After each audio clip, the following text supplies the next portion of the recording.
आज रातिर 10टी बड़ खबर। चिलिका विधायक प्रशांत जगदेव बीजेपी रे जोग देबा परे बीजेडी रो टार्गेट। सांबादिक सम्मेलन करी बीजेपी उपरे बर्षिले बीजेडी मुखपात्र लेलिन महांती। कांग्रेस रो बड़ निष्पत्ति। सुखविंदर सिंह सुक्खू रहिबे हिमाचल प्रदेश रो मुख्यमंत्री। प्रतिभा सिंह कहिले लोकसभा निर्वाचन रे जितिबु सबु आसन। ओडिशारू शाहजहान शेख सहयोगी गिरफ। राउरकेलारू शाहजहान को सहयोगी अमीर अली गिरफ होइछंती। टीएमसी रु निलंबित होइछंती शाहजहान शेख। खूब शीघ्र बौद्धरे गड़िब रेल। ट्रेन चलाचल पाई जिल्ला रे निर्माण चलीची बड़ बड़ टनेल।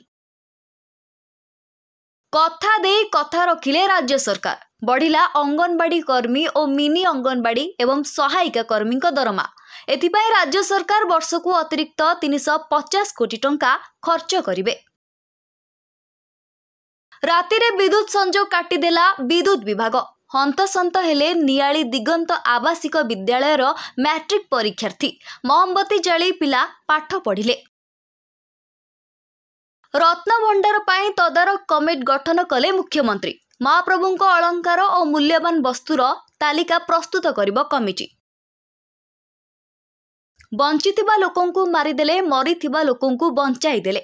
भत्ता बंटन रे महा दुर्नीति अभियोग। सरकारी दस्तावेज रे जाल तथ्य दे भत्ता बंटन रे दुर्नीति होइतिबा अभियोग होइछि। उत्तरकाशी टनेलु श्रमिकंकु उद्धार करितिबा खणी खननकारी घर भांगिला बुलडोजर। सरकार को घेरिले कांग्रेस और आप।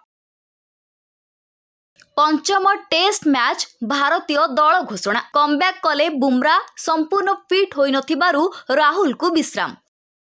आज रातिर 10टी बड़ खबर को एठी रखुचु। नमस्कार दर्शक बंधु, आमर एही कार्यक्रमटी आपनकु केमिति लागिला ताहा कमेंट माध्यम रे निश्चिंत जणाइबे।